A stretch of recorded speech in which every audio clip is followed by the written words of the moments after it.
Hello friends, very good evening, very good morning, very good afternoon. कैसे हो दोस्तों? आशा रखता हूं आप सुरक्षित होंगे। आज का हमारा विषय है दोस्तों, capital gain on shares and mutual fund कैसे गिने। तो दोस्तों उसके लिए दो सेक्शन लागू पड़ते हैं। शॉर्ट टर्म कैपिटल गेन के लिए सेक्शन 111 ए और लॉन्ग टर्म कैपिटल गेन के लिए दोस्तों 112 ए। उससे पहले दोस्तों, मेरा नाम है कल्प शाह और हमारी ऑर्गेनाइजेशन का नाम है दोस्तों कल्प शाह लीगल सहायता .com। छोड़िए लीगल चिंता, अपनाइए आपका अपना लीगल साथी कल्प शाह लीगल सहायता .com, जिसमें आप income tax return, GST return, income tax में रिफंड, जीएसटी में रिफंड, एक्सपोर्ट जो होता है वो जीएसटी में दो प्रकार से होता है। Export with payment of IGST, export without payment of IGST. और export with payment of IGST में जितना आप जीएसटी पे करते हो वही आपका रिफंड बन जाता है। और विदाउट पेमेंट में आपने जो खरीदते समय जीएसटी पे करा होता है उसका रिफंड लेना होता है। उसके अलावा certificate of origin, AD code registration, IFSC code registration, export import related guidance, income tax का planning, accounting, book keeping service, नई कंपनी इनकॉर्पोरेशन करना, नया ट्रेडमार्क रजिस्ट्रेशन करवाना, आरओसी का कंप्लायंसेस करना, लीगल एग्रीमेंट ड्राफ्ट करना, अकाउंटिंग एंड बुक कीपिंग। हमारे expert accountants आपको टैली, जोहो वगैरह में अकाउंटिंग करके देंगे, जीएसटी रिटर्न फाइल करके देंगे, वो भी काफ़ी किफ़ायती दामों में। तो हमारा दोस्तों एक ही मूल मंत्र है, छोड़िए लीगल चिंता, अपनाइए आपका अपना लीगल साथी कल्प शाह लीगल सहायता .com, जिसके लिए आपको कॉल करना है 800000285250 या तो फिर 9106359201। मैं स्क्रीन पे आपको नंबर ला देता हूँ, वो नंबर आप देख लीजिए और आप उसे कॉल या व्हाट्सएप कर सकते हो। और आज के विषय पे आ जाते हैं। आज का हमारा विषय था दोस्तों शॉर्ट टर्म कैपिटल गेन और लॉन्ग टर्म कैपिटल गेन। तो अगर आप इक्विटी शेयर्स या इक्विटी ओरिएंटेड म्यूचुअल फंड्स खरीदते हो या बेचते हो तो दो प्रकार के गेन हो सकते हैं, शॉर्ट टर्म या लॉन्ग टर्म। शॉर्ट टर्म, ऐसे तो जिंदगी बहुत ही छोटी है, लेकिन छोटी जिंदगी में छोटा कैपिटल गेन यानी कि शॉर्ट टर्म कैपिटल गेन किसको कहते हैं? अगर आप शेयर्स या म्यूचुअल फंड खरीदने के बाद एक साल के भीतर भीतर उसे बेच देते हो तो उसे शॉर्ट टर्म कैपिटल गेन कहते हैं, या शॉर्ट टर्म कैपिटल लॉस लगता है आपको, तो उसमें आपको 15% गेन पे टैक्स भरना पड़ता है। और लॉन्ग टर्म कैपिटल गेन है जो आप शेयर्स या इक्विटी ओरिएंटेड म्यूचुअल फंड्स 12 महीने के बाद बेचते हो, उस पर 10% का आपको कैपिटल गेन टैक्स भरना पड़ता है। और दूसरी बात बताना चाहूंगा, तो शॉर्ट टर्म कैपिटल गेन की कैलकुलेशन और लॉन्ग टर्म कैपिटल गेन की कैलकुलेशन कैसे करते हैं। सिर्फ फॉर एग्जांपल स्क्रीन पे आपको दिख रहा होगा 100 रुपए का शेयर्स मैंने बेचा है, उसमें मैंने बेचने की दलाली, फिर बेचने की ट्रांजैक्शन फी और बेचने का जीएसटी सब मिला के 20 पैसा दिया, तो मेरे हाथ में आए कितने पैसे आए? 99 रुपये 80 पैसे आए। तो मेरी सेल्स वैल्यू कम हो गई 20 पैसे से, तो उतना मेरे को डिडक्शन अपने आप ही मिल गया। फिर मैंने परचेज कितने में किया था? मैंने किया था 80 रुपए में इसी शेयर को परचेज किया था। परचेज करते समय मैंने ब्रोकरेज पे करी थी, ट्रांजैक्शन फी और जीएसटी पे करा था, तो वो भी 20 पैसा पे किया था। तो परचेज में मेरी 80 रुपया कॉस्ट थी और 20 रुपया एक्स्ट्रा, 20 पैसा एक्स्ट्रा पे किया, तो मेरा 80 रुपया 20 पैसा कॉस्ट हो गया। तो मेरी टोटल कॉस्ट हो गई 80 रुपया 20 पैसा और मेरी नेट सेल्स वैल्यू हो गई 99 रुपया 80 पैसा।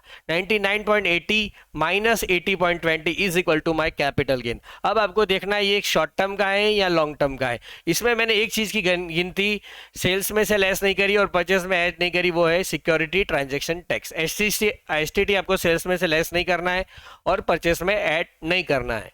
और इसमें आपको कोई भी प्रकार का इंडेक्सेशन की बेनिफिट नहीं मिलता, लेकिन ये आपका 19 रुपया 6 पैसा, अगर आपने शेयर्स 12 महीने के बाद बेचा होगा तो 19 रुपया 6 पैसे में आपको 10% भरना पड़ेगा, और 12 महीने से पहले बेचा होगा तो आपको 15 पैसा भरना होगा। इसे कहते हैं शॉर्ट टर्म और लॉन्ग टर्म की सिंपल सी बातें हो गई। अब हम देखेंगे इसमें क्या क्या अलाउड है, क्या क्या नॉट अलाउड है।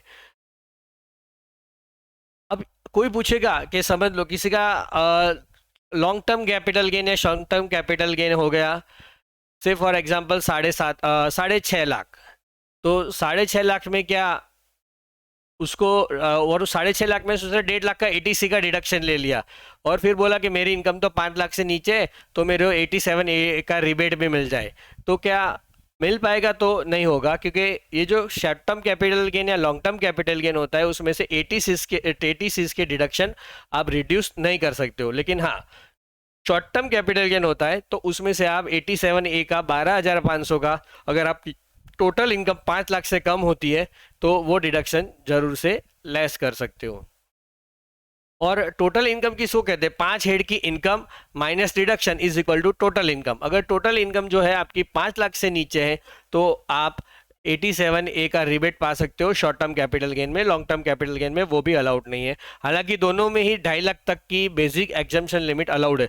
से फॉर एग्जांपल आप सिर्फ शेयर्स का ही धंधा करते हो, पूरे दिन रात दिन शेयर बाजार और शेयर मार्केट में ही करते हो, और आपका टोटल सालाना 4 लाख का गेन हो गया, तो आपको कोई भी टैक्स अगर भरना पड़ेगा नहीं भरना पड़ेगा। अगर पूरा का पूरा शॉर्ट टर्म है तो कोई भी टैक्स नहीं भरना पड़ेगा, लेकिन लॉन्ग टर्म में तो फिर आपको देखना पड़ेगा, क्योंकि लॉन्ग टर्म में 1 लाख तक तो कोई टैक्स नहीं लगता।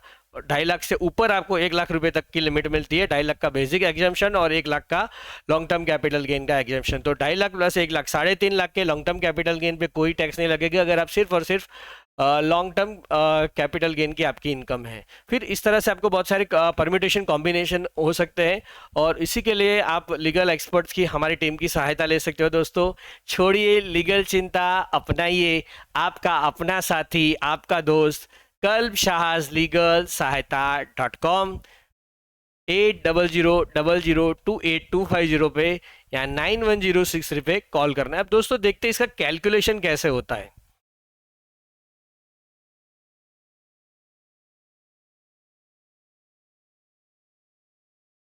जी दोस्तों, तो मेरे पास स्क्रीन पे मोतीलाल ओसवाल का 21 पेज का ये वाला आपका स्टेटमेंट है, जिसमें सबसे पहले जो है मुझे इक्विटी शॉर्ट टर्म बताया गया हुआ है। इक्विटी शॉर्ट टर्म मुझे इतने लॉस हुए हैं, बहुत सारे लॉस और प्रॉफिट हुए, तो ये एजिस लॉजिस्टिक लिमिटेड 851 रुपीज़। इस तरह से मैं पहले रीड करके बताऊँ। Quantity, purchase date, purchase price, तो quantity multiplied by purchase price equal to purchase cost. बस इसमें यहाँ पे brokerage plus transaction fee plus GST नहीं दिखाया, तो वो आप परचेस कॉस्ट में ऐड कर सकते हो, आपकी ब्रोकर से जो नोट आती है उसमें से।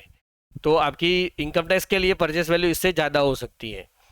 फिर सेल प्राइस आपकी क्या है? 368, और सेल्स वैल्यू इतनी है, उसमें से आप लेस कर सकते हो आपका ब्रोकरेज और ट्रांजैक्शन सर्विस चार्ज और उसका जो भी जीएसटी लगा हो। और उसका पीरियड है 14 दिन। 14 दिन यानी 1 साल से कम है तो वो शॉर्ट टर्म ही हुआ। लेकिन यहाँ पे अगर जीरो आता है ना, वो आपको इंट्राडे हो सकता है, और intraday transaction is speculative transaction. तो आपको क्या करना पड़ेगा? देखो, मैं आपको ये मेरी इक्विटी शॉर्ट टर्म की जो शीट है वो यहाँ तक होती है। यहाँ पे मैं बताता हूँ आपको, करीबन यहाँ पे ख़त्म होती है जी तक।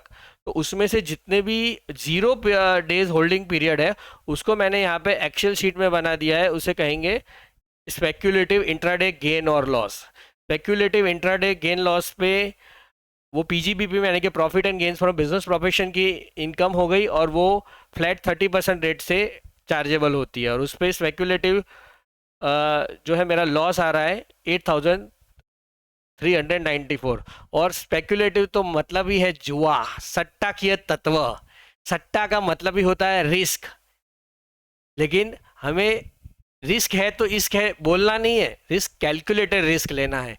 और ज़्यादातर मेरी तो यही राय रहेगी दोस्तों इन्वेस्टरों को कि स्पेक्यूलेशन में ना जाए, यानी इंट्राडे में ना ही जाए। मेरी तो ये पर्सनल राय है। और हमारे परिवार में मैं आपको एक्सपीरियंस बताऊँ तो 1992 में मेरे पिताजी जब रिलायंस वगैरह का ये सब करते थे, तो मैं बहुत ही छोटा था, तो 6-7 साल का होऊंगा। उस साइड मैं मेरे पिताजी के साथ जाता था शेयर मार्केट में। उस दिन उनको बहुत लॉस हो गया रिलायंस में, और उस दिन से मेरे परिवार को करीबन 15 साल तक फाइनेंशियल डिफिकल्टीज भुगतनी पड़ी, ये शॉर्ट टर्म गेन की लालच में। क्या करें दोस्तों, एक पर्सनल एक्सपीरियंस शेयर कर दिया। तो अगर बनना है तो आप लॉन्ग टर्म खिलाड़ी बनो, एक विजन के साथ, एक गोल्स के साथ इन्वेस्टमेंट करो, और फंडामेंटली स्ट्रांग जो शेयर्स हो उसमें ही इन्वेस्ट करो। फिर बात आई यहाँ पे जिसका 0 होल्डिंग पीरियड नहीं है लेकिन 1 साल से कम है, उसे कहेंगे शॉर्ट टर्म। शॉर्ट टर्म मतलब उसका पूरा यहाँ पे एक्सेल शीट में मैंने ले लिया है, और नेट मेरा इसमें भी लॉस ही आ रहा है। ये मेरा खुद का नहीं है, किसी क्लाइंट का है, लेकिन इस तरह से उसका लॉस आ रहा है। वो लॉस को आपको या इनकम को शॉर्ट टर्म कैपिटल की इनकम में दिखाना है, जिसपे 15% चार्जेस है, 15% टैक्स है। ये हो गया स्पेक्युलेटिव। फिर उन्होंने जो ये किया है ना फ्यूचर एंड ऑप्शन, इसके बाद इनकी जो शीट है यहाँ पे आप देख सकते हो 3 पेज से लेके 21 पेज तक ये वो सारी फ्यूचर और ऑप्शन की है।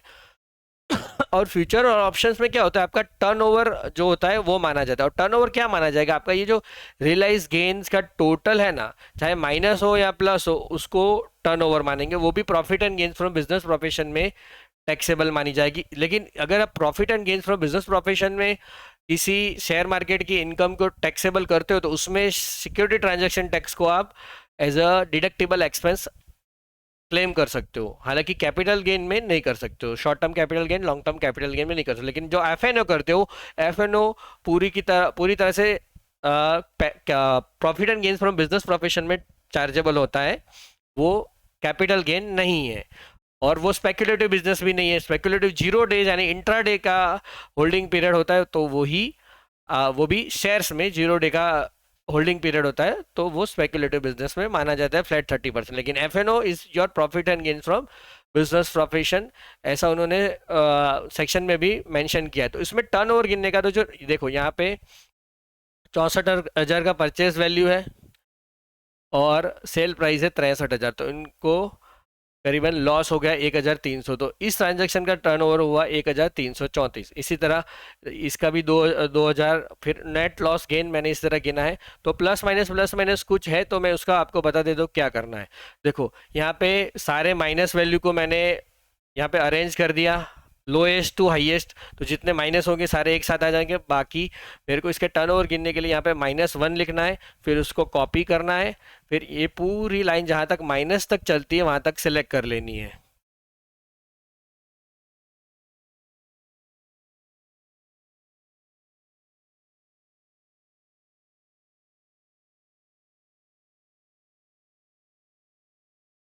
जी हाँ तक।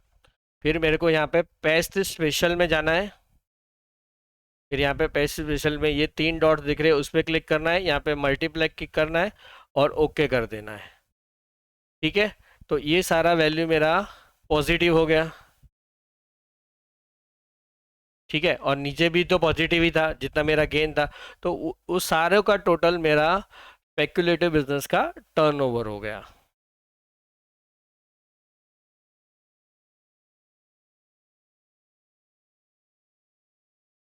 टोटल टर्नओवर मेरा ये माइनस प्लस सारा मिला के, माइनस साइन हटा के उसको गिनना है शॉर्ट में, वो भी प्रॉफिट और लॉस को। तो वो 16 लाख तक मेरा प्रॉफिट है, सॉरी मेरा टर्नओवर है। फिर उसमें से प्रॉफिट लॉस की कैलकुलेशन तो वो लोग ही करके देते हैं, तो वो उसमें भी मेरा टोटल लॉस ही है।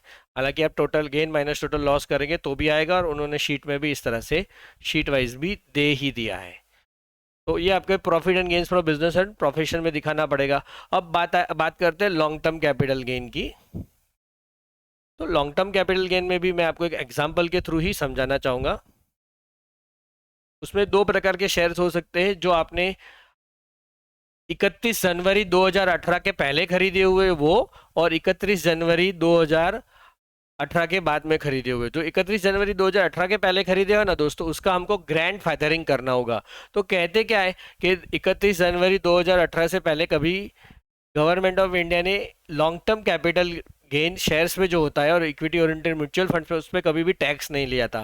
लेकिन उसके बाद उन्होंने 10% टैक्स जाहिर कर दिया। लेकिन समझ लो किसी ने शेयर्स खरीदे 1978 में रिलायंस के, किसी ने खरीदे 1992 में, किसी ने खरीदे 2012 में, और उन्होंने 2012 में 78 में या 92 में जब भी खरीदे, उन्होंने तो ऐसे ही समझा था कि इंडिया में कैपिटल गेन लॉन्ग टर्म पे टैक्स नहीं है। तो गवर्नमेंट ने क्या बोला, आपने 78 में खरीदा है और आज 2018 31 जनवरी पे हम टैक्स डिक्लेयर कर रहे हैं, तो जितनी भी वैल्यू बढ़ी, से फॉर एग्जांपल मैं आपको यहाँ पे एग्जांपल देता हूँ कि अगर 1978 में खरीदा, और जब खरीदा तब आपकी प्राइस थी से फॉर एग्जांपल 10 रुपया, और फेयर मार्केट वैल्यू है रिलायंस की उस दिन करीबन 2400 रुपया थी, 2400 नहीं सॉरी 900 समथिंग थी, 958 रुपया समथिंग थी। तो 10 रुपया से लेके 958 minus 958 minus 10 is equal to 948 रुपये का जो कैपिटल गेन हुआ वो माफ कर दिया जाएगा। अब उस शेयर्स को आप बेचते हो 2022 में, और वो बेचते हो करीबन 2400 रुपये पे। तो गवर्नमेंट क्या बोलती है, आपको 2400 माइनस 958 पे ही टैक्स देना है, क्योंकि 10 से 958 तक जो आप आए उसकी आपकी ग्रैंड फादरिंग हो गई। किसी ने 10 रुपये में खरीदा किसी ने 2012 में खरीदा तो 400 में खरीदा, और 400 से 958 तक की जो जर्नी आई, तब तक तो आपको पता ही नहीं था कि इसमें कैपिटल गेन टैक्स है। तो गवर्नमेंट क्या बोलते, इस डेट की फेयर वैल्यू ही आपकी कॉस्ट मानी जाएगी। उसको उदाहरण के तौर पे समझते हैं, लेकिन ये नॉर्मली ये जो मैंने बोला उस एक 31 जनवरी 2018 की फेयर मार्केट वैल्यू ही कॉस्ट मानी जाएगी, वो उस केस में जिसका शेयर प्राइस कॉन्स्टेंटली बढ़ा है। लेकिन अगर नहीं बढ़ा है तो उसके लिए एक फॉर्मूला है, और उसके एग्जाम्पल भी मैंने आपको ऊपर दिए हुए हैं। देखो मैं आपको उसको एग्जाम्पल के थ्रू भी समझाना चाहूंगा।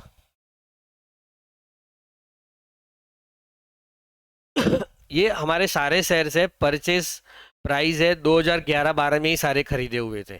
कोई भी शेयर 31 जनवरी 2018 के पहले का नहीं है। ये मेरे क्लाइंट श्री का, ये दूसरा क्लाइंट वो, और ये अलग है। ठीक है, तो ये सूर्य चक्र पावर कॉरपोरेशन है, उन्होंने 3 रुपीज में शेयर खरीदा था। कैलकुलेटर भी हाथ में ले लेता हूँ।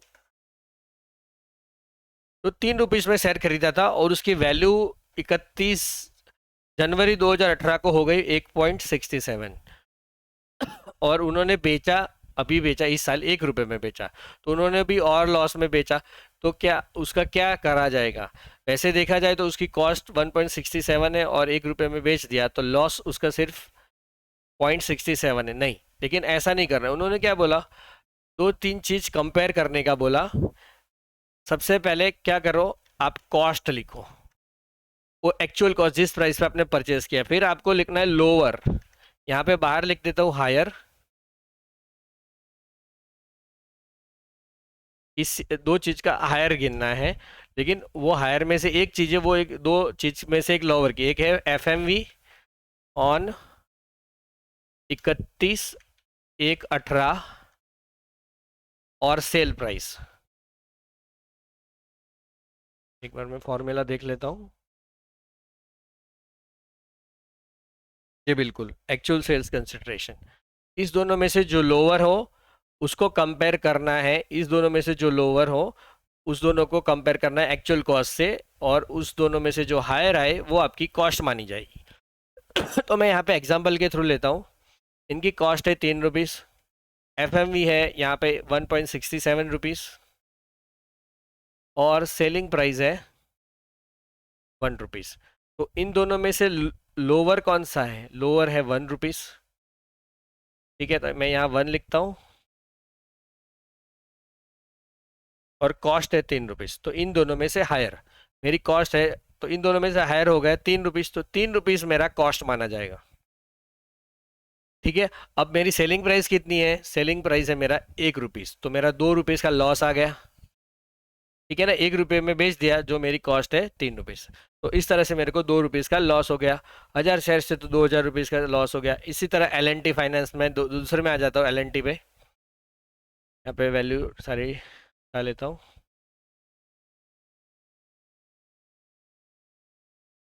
LNT की कॉस्ट है मेरी 52 रुपया। FMV है उस दिन की ग्रैंडफादरिंग जब कैपिटल गेन अरेंज डिक्लेयर हुआ 172.60, और मेरा सेलिंग प्राइस है 90 रुपये, लॉस में बेचा, ऐसा नहीं मानेंगे। तो सबसे पहले इसमें से लोअर कौन? 172.60 और 90, तो लोअर है मेरा 90 रुपया। लोअर को ले लूँगा मैं, बराबर, और इस लोअर को मेरे को इसके साथ कंपेयर करना है और हायर लेना है। ठीक है, तो हायर क्या आंसर आया? 90 रुपया, बराबर है कि नहीं? ये दोनों का लोअर जो है उसको कंपेयर करो इससे, और उस दोनों में से हायर ले लो, तो 90 रुपये हो गई मेरी कॉस्ट। और मेरी सेलिंग प्राइस कितनी है? 90 है, तो मेरे को ना कोई प्रॉफिट हुआ ना कोई मेरे को लॉस हुआ। ठीक है, 100 शेयर्स थे तो 0 प्रॉफिट 0 लॉस। फिर JSW एनर्जी, सेम इसी तरह से मेरी कॉस्ट थी 62.66। FMV थी मेरी इस दिन की, ये सारी मैंने नेट पे से निकाली है, आप नेट पे से भी ढूंढ सकते हो, 87.3। फिर सेलिंग प्राइस है 244। इस दोनों का लोअर जो है मेरा 87.33, और इस दोनों का हायर 62.6, इस दोनों का हायर है मेरा 87.3। ये मेरा हो गया कॉस्ट, और इसको कंपेयर करना है मुझे सेलिंग प्राइस है। सेलिंग प्राइस है मेरा 244, तो 244 माइनस 87.3, तो 156.7 पर शेयर मेरा प्रॉफिट आ गया। 100 शेयर्स थे तो 15,670। इसी तरह ये मेरा स्टेट बैंक है, इसी में भी कुछ इसी तरह से हुआ। ये तो बढ़ता ही जा रहा है, तो इसमें तो कुछ आपको डाउट नहीं होगा। हाँ, फिर ये बोनस वाला है। बोनस वाला आप देख लो, ये वाला है स्टेट बैंक का, वो स्प्लिट हुआ था। तो स्प्लिट मेरा 2500 का प्राइस है, उस एक के 10 शेयर मिल गए, तो मैंने डिवाइडेड बाय 10 परचेज प्राइस कर दिया। उसके अलावा उसमें कुछ खास नहीं है, उसका भी प्राइस इंक्रीजिंगली बढ़ा ही जा रहा है, तो यही वाली वैल्यू गिनी जाएगी। और इसका और सेलिंग प्राइस का डिफरेंस माना जाएगा 435 माइनस 313.55, तो 121 प्रॉफिट है पर शेयर डिवाइडेड बाय 100, तो 145। अब ये है बोनस। 5 शेयर्स थे और 5 शेयर्स मिल गए, तो बोनस शेयर की कॉस्ट हमेशा जीरो मानी जाती है। इस लेकिन वो भी बोनस का ओरिजिनल शेयर से मैंने पहले खरीदा था, तो उसकी भी कॉस्ट ऑफ एक्विजिशन उसके पहले ही की मानी जाएगी। जब ओरिजिनल शेयर खरीदे तो उसके भी फेयर वैल्यू देखी जाएगी, तो उसमें भी ये भी बढ़ता ही जा रहा है। तो क्या हुआ देखो, अब इसका भी कैलकुलेशन करते हैं, बोनस का और बगैर बोनस का। ठीक है, तो कॉस्ट है मेरी 1805, बोनस। फिर एफएमवी है 1470 उस दिन की, जब पूरे capital long term capital gain पे टैक्स लादा गया और हाहाकार मच गया। सेलिंग प्राइस 1614 में मैंने बेच दिया। तो इस दोनों का लोअर है मेरा 1417, और यहाँ पे हायर है 1805। तो मेरी कॉस्ट कितनी मानी जाएगी? 1805, और बेचा कितने में मैंने? 1614 में। तो 1805 माइनस 1614, कम में बेचा तो लॉस है 191 रुपये का पर शेयर, 5 रुपीज़ पर, सॉरी 5 शेयर है तो पर शेयर 191, टोटल 995, सॉरी 955 आपका लॉस है। इसी तरह बोनस का बता देता हूँ। बोनस की कॉस्ट जीरो मानी जाती है।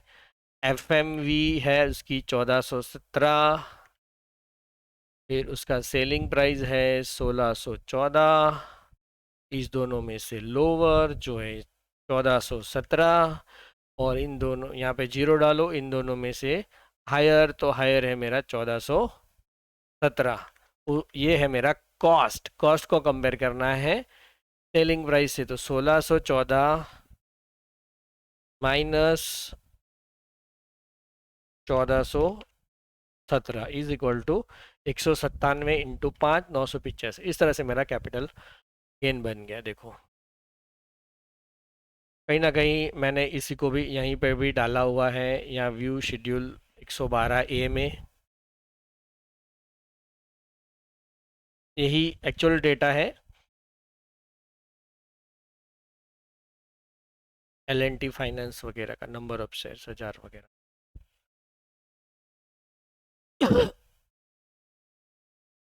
और सॉफ्टवेयर से भी मेरा ये सारा मैच हो गया, 29785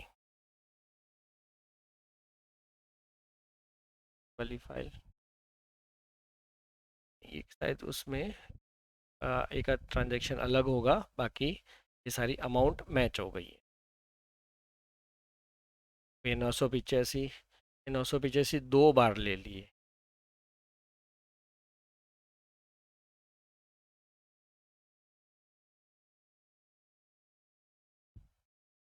12 145 15 617 0 0।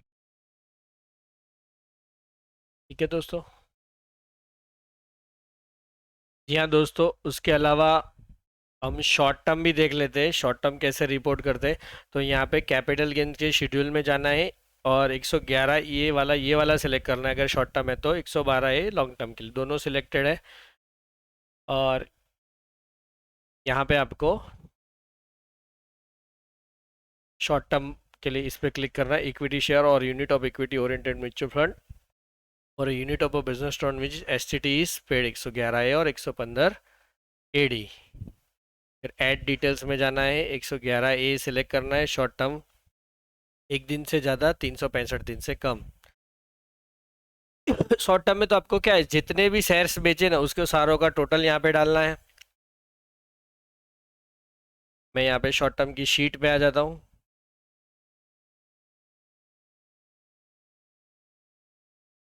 ठीक है, ये शॉर्ट टर्म है। तो मुझे यहाँ से जितने में भी बेचे हैं वो डालना है, फिर उसकी कॉस्ट ऑफ एक्विजिशन डालनी है, और expenditure wholly and exclusive in connection with transfer, यानी कि आपका ब्रोकरेज वगैरह डालना है। तो आपका नेट प्रॉफिट या लॉस आ जाएगा, लॉस टू बी डिसअलाउड वगैरह फिर आप ऐड कर दोगे। तो इस तरह से आप ऐड कर सकते हो। मेरा भी उसका प्रॉपर कैलकुलेशन बाकी है, लेकिन टोटल ऑल इन ऑल मैंने आपको ये शॉर्ट टर्म की शीट दिखा दी है, जिसमें आपको होल्डिंग पीरियड एक 0 से ज़्यादा और 365 या 303 से कम हो वो वाला लेना है, और उसका short term capital gain loss करना है। वो आपको यहाँ पे जो आपको मोतीलाल ओसवाल वगैरह शीट देते हैं उसमें से भी पता चल जाएगा। यहाँ पे से ये सारी सेल वैल्यू का टोटल करना है और सारी परचेज वैल्यू का टोटल करना है, तो उसका जो डिफरेंस आएगा वो आपका शॉर्ट टर्म कैपिटल गेन या लॉस कहलाएगा। और सेल वैल्यू में से आप ब्रोकरेज लेस कर दो, परचेज में ब्रोकरेज ऐड कर दो। ठीक है, एसटीटी को नहीं टच करना है। एसटीटी सिर्फ अगर आप ये जो स्पेक्यूलेटिव नहीं, लेकिन ये जो फॉरेक्स में जो पीजीबीपी में इनकम मानी जाती है ना, उसमें ही आप एसटीटी का डिडक्शन ले सकते हो, profit and gains from business profession के अंदर, ये वाला एफएनओ का लॉस या गेन ये डिडक्शन में आप ले सकते हो। लॉस है तो लॉस बढ़ जाएगा एसटीटी की वजह से, प्रॉफिट है तो घट जाएगा। तो ये सारी बातें थी दोस्तों।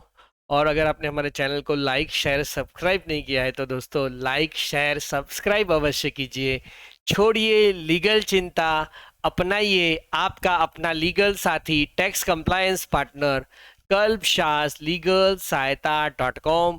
GST registration, GST return, GST refund, income tax return, income tax planning, income tax refund, income tax का नोटिस का रिप्लाई करना हो, चाहे ईडी कोड रजिस्ट्रेशन करना हो, आईसी कोड, फूड लाइसेंस लेना हो, सेंट्रल फूड लाइसेंस, न्यूट्रास्यूटिकल का फूड लाइसेंस या प्रोप्राइटरी फूड का फूड लाइसेंस, उसके अलावा आरसीएमसी लेनी हो, नई कंपनी इनकॉर्पोरेशन करनी हो, नई एलएलपी इनकॉर्पोरेशन करनी हो, LLP to private limited convert करना हो, नई 1% कंपनी ओपीसी इनकॉर्पोरेट करनी हो, वगैरह लीगल सेवाओं लेने के लिए काफ़ी किफ़ायती दाम में। और आपको दोस्तों अपने बिजनेस पे फोकस करना है। छोड़िए लीगल चिंता, अपनाइए आपका अपना लीगल साथी, टैक्स कंप्लायंस पार्टनर कल्पशास लीगल सहायता .com। जय हिंद, जय भारत, वंदे मातरम।